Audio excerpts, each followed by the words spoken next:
that when if a police officer stops someone on the street and his gun is in his holster and asks questions, that can be considered custody. If the individual has any sense they're not free to go, then that's considered custody. I can't imagine somebody captured on the battlefield not being considered custody. I went through this with Mr. Mueller, director of the FBI, and eventually he flatly conceded that if you are going to try an individual in federal civilian court and they're captured, you should give them Miranda warnings, or the statements they make would probably be suppressed. I mean, that's the rule in civilian federal courts. And it's not constitutional. The Supreme Court still says it must be given, but it's not really required by the Constitution. So the military commissions kind of, that's one of the differences, I think, that we have in those matters. And Senator Graham is raising a point that you cannot avoid. And that point is, if the presumption is, according to the U.S. Department of Justice, your department, that individuals who are terrorists would be tried in federal court and not in military commissions, then it's almost an absolute requirement that people apprehended need to be given Miranda warnings and told they can have a lawyer and they don't have to talk.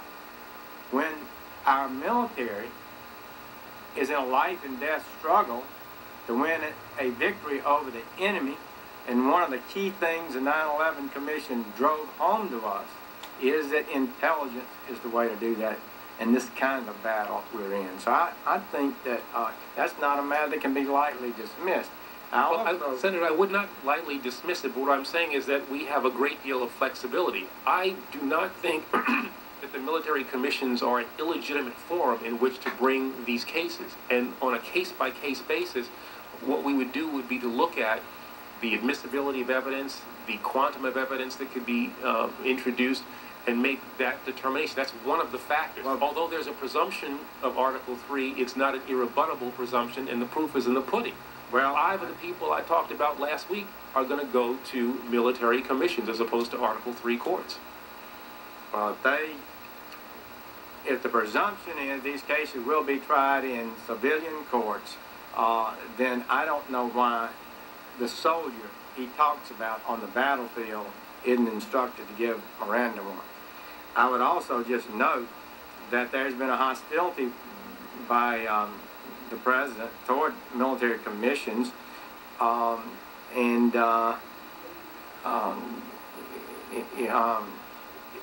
for example, soon after taking office, he suspended military commissions immediately, and later issued an order suspending all military commission trials, and we haven't had one since.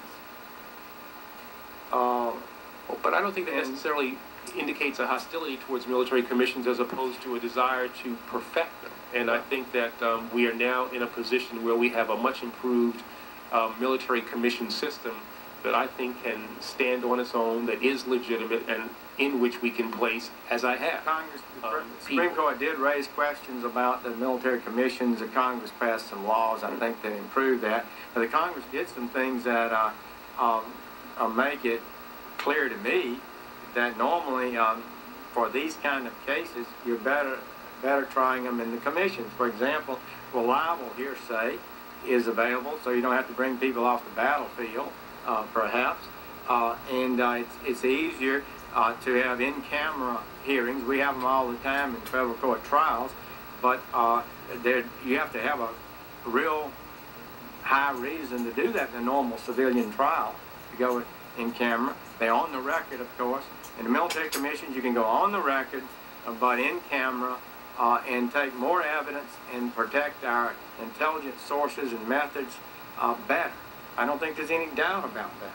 Well, anyway, I just would disagree there, and would point out that General McCasey has expressed concerns about New York City. He tried the blind shake case as a federal judge, your predecessor, and he's afraid that New York City would, quote, become the focus for mischief in the form of murder by adherents to Khalid Sheikh Mohammed. That was his view of it.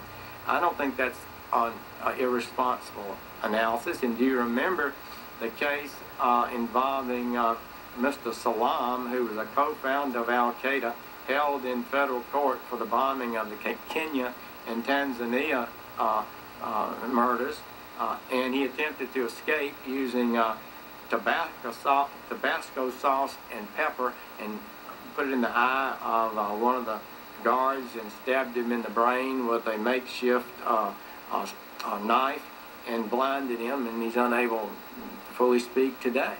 I mean, these are dangerous people, and I would just ask you that. Two more things now, wrap up. Senator Coben's concern about medical marijuana, having been involved in that for many years, attempting to do what we could to drive down the use of illegal drugs in America.